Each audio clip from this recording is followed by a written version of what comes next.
Hey, good morning everyone, it's Franchise923 and I just have a quick tip I want to share with you guys in this video, and that's how you can schedule tasks in macOS. Specifically, I'm using Big Sur here. So basically, we're going to use this thing called Automator, and I'll just give you a quick demo right here. So we have this app that we created, and if I just double click it, what it's going to do is just create this text file.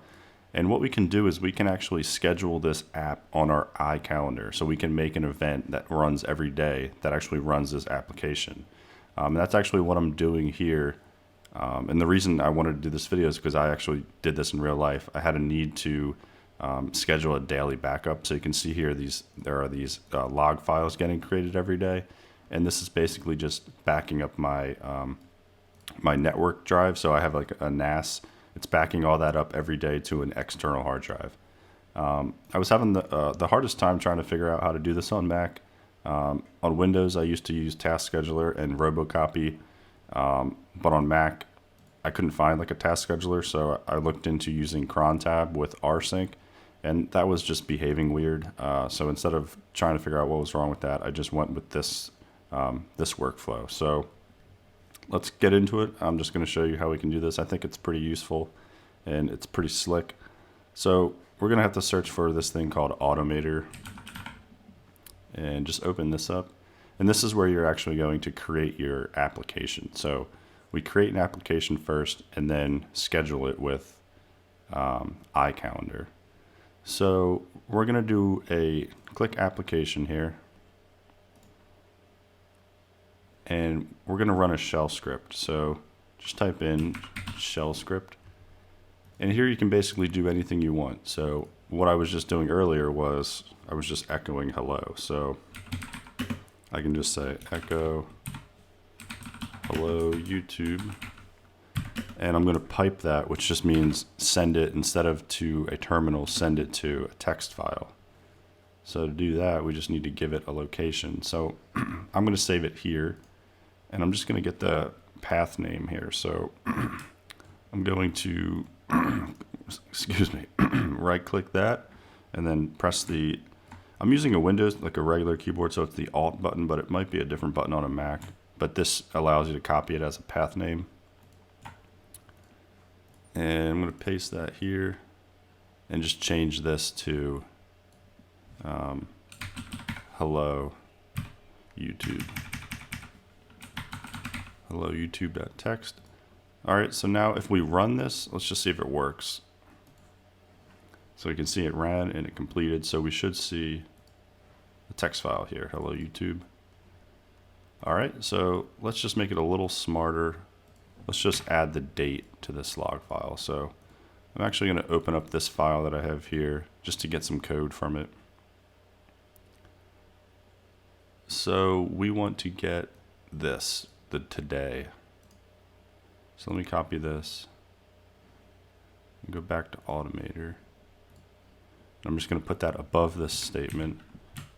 And now basically we're going to be able to use this today variable in the name of our text file. Because if we ran this again, it would just overwrite it. So we're going to put curly braces there and say today. And I think we also need a $sign maybe. Yeah, $sign in front of that. This is basically how you can use variables inside of strings in Linux. Alright, so let's run that. And we should see a dated one like that. So if I run it again, we'll see another dated log file get created. Alright, cool. So I'm just going to get rid of these.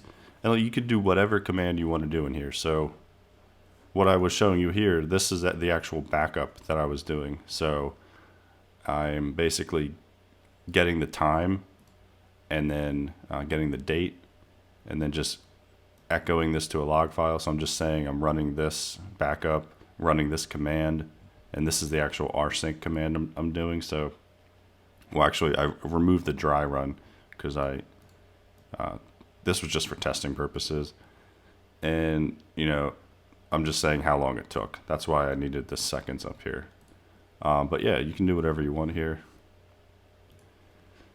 Alright, so now that we have this running, it's not saved yet. Let's save it. So we need to save this as an application. So make sure it says application here. And I'm just going to call it Hello YouTube app. And just save it somewhere you know where it is. And now we have that Hello YouTube app. So you can just double click this and it's going to run your command. So we don't even need Automator. We can close that. So now we just need to schedule this thing. So let's open up iCalendar. And you can see here I have this Fran's file backup running every day. Let's just add a new task. So new event, let's call it Hello YouTube. And we need to add this alert here. So click this and then click alert. And this is where you just need to browse to your file. So say open file and open file, other, and now just find that app we made. Where did this thing go? All right, YouTube. We want to, at the time of the event, it's going to open that file. So let's make it like in a minute after this. So we're going to see it actually run now. So let's make it 6:56 to give us a little time. All right, 6:56, and we want it to repeat every day. I think that should be good. So if I just close this, it's saved now. It's running at 6:56 a.m. every day. And yeah, let's just see what happens. All right, we've got like 10 seconds left till 6:56. And let's see what happens here. All right, so it says, hello YouTube, today at 6:56 a.m. And what are we expecting? We're expecting a new text file here. And there it is. And you can see the 6:56 timestamp is in the date here. So there you go. That's how you can schedule a task with Automator and iCalendar. I think it's pretty useful, and I like how I just like the interface of it. This is cool because every morning I see this when I log onto my computer. I see that my daily backup has run because I have it running at like 5 in the morning. Yeah, hope that was helpful. If you guys are interested in learning more about the daily backup that I did, like using rsync and stuff, just let me know. Rsync's like a Linux, not a Linux, but like a Unix or Linux terminal command line tool that allows you to copy data. But yeah.